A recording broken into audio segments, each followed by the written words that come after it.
Good afternoon. I'm going to begin, if you allow me, from the end, okay? So that's the end of the story. In 2014, the year where we sold our company, there were 3,000 exits. Most of them, there were acquisitions, M&A activity. 90% of that activity was below $50 million, okay? This was not our case. Our exit was among these 10% of the companies that were exiting successfully. At that time, we kept 100% of the capital. We have no venture capital. We have no crowdfunding. There was nothing about this when we began the company.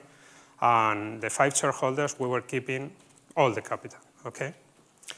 Nielsen, that is a market research leader that probably some of you know, they put an eye on us. And Nielsen executives were impressed on our products, were impressed on our market vision, were not impressed on our English language, as you can see. But we successfully finished, okay? So let me show you a couple of pictures just to show how hard it is to be an entrepreneur, because I see a lot of smiley faces here.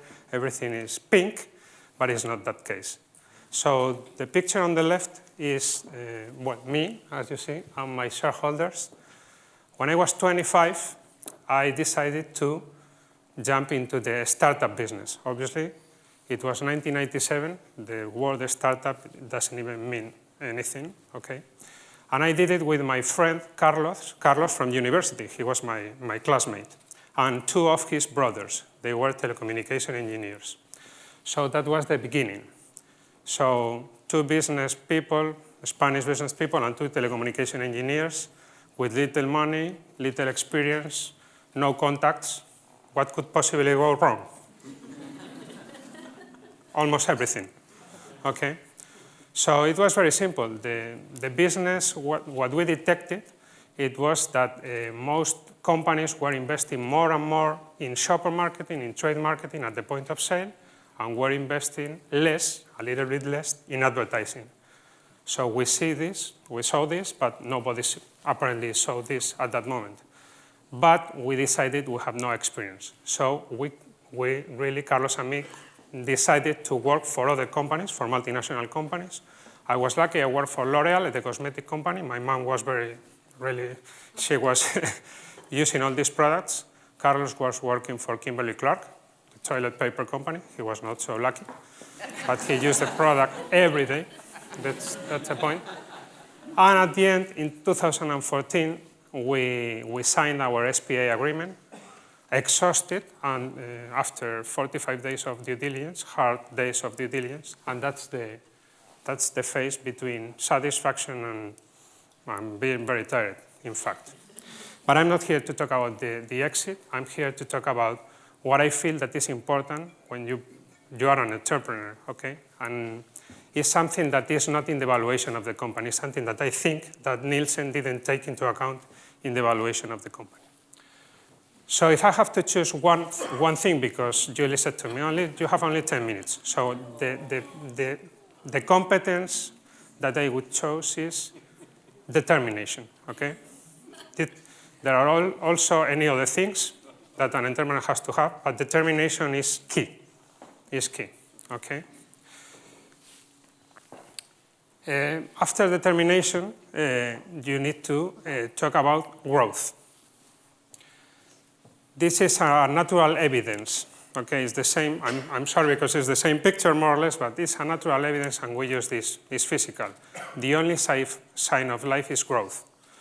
But growth, and I myself, I am saying to myself that I am the growth leader right now in my new venture, but growth is very important. You have to grow towards something, towards a vision. I see a lot of mistakes when you see visions, because normally a vision, everybody is very determined in the vision, very sharp. They outline the vision perfectly to their employees, to the shareholders, to everybody. They say, in 5 years we are going to be in 50 million, whatever. So to me that's a mistake, because a vision is something more blurry. So you have to say that it's over there more or less, because someone can not be committed to that vision. So growth is okay for us, so we always say growth. I've seen some of the speakers today talking about that you need to not work for money, not work for, in our case, where Spanish probably is another, is another type of cultural feeling, but we look for this. But the problem with growth is that growth and comfort, they do not coexist very well in the same room, okay? That's one of the problems that we feel when you begin with your company, okay? And this is what we felt at the beginning. So some of the opponents, some of the speakers today, they were talking also about resistance to change. In our case, we changed everybody. We were 150 employees. Everybody was changing every day. It was a little bit of chaos, it's true, but they were really focused on change. Change to me was the only constant, okay? When you say, I have heard today, for example, don't look for the money, look for the beautiful projects. So to me, that's not true. So the only positive line if you go to accountancy, first degree in university, the only positive line in your P&L, in your income statement, is revenue, sales and revenue. The rest of things are costs, okay? All the rest of lines are negative. And this is very important because the only thing you have to do is to look for clients. That's the thing that we have done all the time. We feel that we were a very commercial company and we were looking for clients all the time. But obviously, to manage clients is a mess, okay? But for us, this is key for the growth. Another important thing, and this is something that you are talking a lot today, is the ecosystem. So you are talking about ecosystem all the time. You are talking about you cannot go alone to the market, and that's true today. But on the time that we were jumping on this venture, that is building a company, we felt that staying under the radar was very important. And it's still really important, because you can be in the ecosystem, but the first months, the first year and a half, you have to be in a stealth mode. Don't poke the bear. Because normally, most of the people that are hearing to you in all these speeches are competitors, okay? A competitor cannot kill you if they don't discover you. So the later they discover you, the better, okay? In our case, it was more or less like this. We were working since 2004 in our company, and in 2011, Gartner, they discovered us and they named us cool vendors in fast-moving consumer goods in Spain, in technology. It was the first time ever that they named a Spanish company as cool vendor. And to me, internally, I thought it was an amazing thing. We celebrate this with all our employees. But to me, I had a feeling that this was going to be, that all the lights were like now. All the lights were over us, okay? And it was true, because from 2011 to 2014, we received a lot of offers, and we didn't build this company to be sold. But at the end of the day, you feel that if you don't exit and you don't do this with your company, probably the overreaction of your competitors that are Goliaths could be even bigger, okay? In my case, I didn't show all this spirit of collaboration and these kind of things, okay? I agree with Heather. She was saying that you have to hire people smarter than you. In my case, that's completely true. All my shareholders are smarter than me. Most of our employees are also smarter than me. It is a scientific evidence, again, that teams beats individuals in business, when you are an entrepreneur. That's a scientific evidence today. What you see in the news, and you see these solo people and these solo businessmen, this is not right. Teams always beat individuals. I was at the MIT, and there is a study only on this. And if you are 2, the probability of succeed or survival is better. If you are 3, it's even better than if you are 2. If you are 5 also. If you are 6, the probability begins to decrease. So probably 5 is the correct number of shareholders. between 4 to 6, okay? You cannot have a soccer team of 11 shareholders, but if you are alone, there are lots of problems that probably you already know that are going to kill you. Another piece of interesting information that is already on fashion today, especially with young people. Work-life balance when you are an entrepreneur. I said, to make a joke, work-life balance is like asking for peace in the world in these Mrs. Conquests, okay? Work-life balance, to me, it has been very, very difficult. I always say you cannot be an excellent husband, a good father, a very good friend, and a very, very powerful businessman because there are not time enough in the day. So probably you are smarter than me and you can do it. In my case, it's not possible. Someone has to suffer, and normally your family is suffering a lot. Now I'm trying to keep up with my with my boy and my girl and my wife, but it has been a nightmare for the last 10 years. And the problem now is that the governments, institutions, this kind of forum, you are also fostering a lot the entrepreneurship mode. Everybody's in an entrepreneurship mode. Everybody wants to be an entrepreneur. I call it hobby entrepreneurship or part-time entrepreneurship, and Julie and me, we have been talking about this sometimes. And well, everybody wants to invest. It's a trend. It's completely to invest in startups, to have a startup, but it's difficult to understand if this is a truly entrepreneur, according to my view.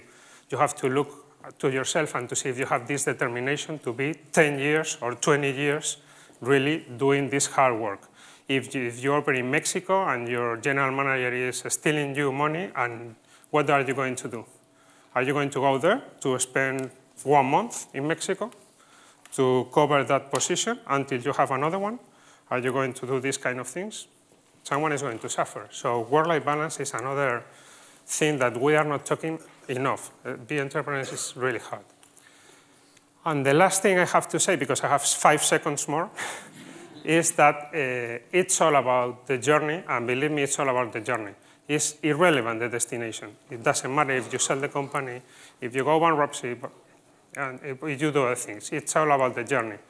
Those are Carlos, it's over there, I'm over there. Fabiola, which is one of our first employees now, is a shareholder of the company, and we are beginning from scratch again. So we'll see. I would love to be here in 2020 to explain to you what we did, but that's the point. Thank you very much. Alberto, thank you. One quick question. One quick question for Alberto on the journey, please. Okay.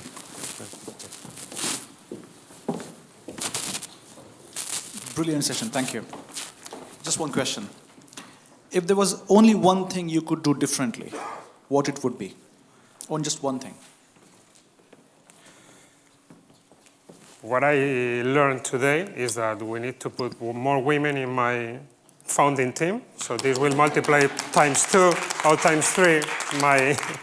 I would do lots of things different, lots of things.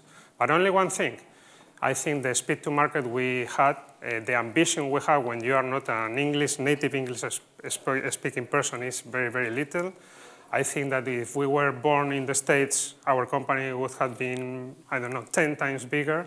So we need to move, and we need to really concentrate on the big things and go faster. I have a quick question. So I met Alberto because I was speaking in Madrid, and as you know, when you're speaking at something, you kind of look for the friendly face in the audience, and every time I said something, I found that there was this man, I didn't know Alberto at this point, who was nodding vigorously, and I thought, well, this is great, at least somebody agrees with the stuff that I said, and then I said, most people are kind of Saturday night entrepreneurs, and he vigorously nodded and so forth, so that's how we met. I personally believe that Europe is being redefined by its entrepreneurs at this time, and the future of growth in Europe is going to be led by its entrepreneurs, much as I have incredible respect for the great organizations that are large and established. Can you tell me where we are in that journey in Spain, and what entrepreneur countries can specifically do more in entrepreneur country Spain to just light a fire and create growth? Because you said yourself, signs of life are growth. Europe is not growing. How do we do it in Spain?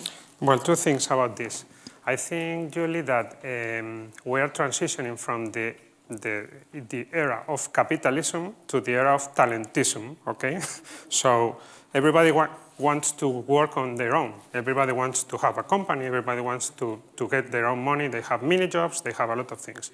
All these people, they are going to work differently in the future.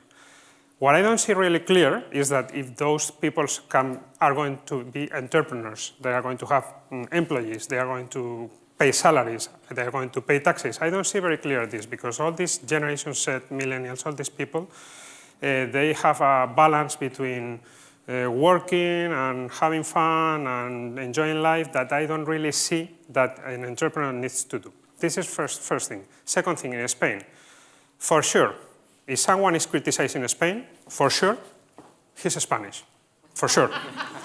Why I'm saying this? Why? Because there is a big difference between the UK or the US and Spain.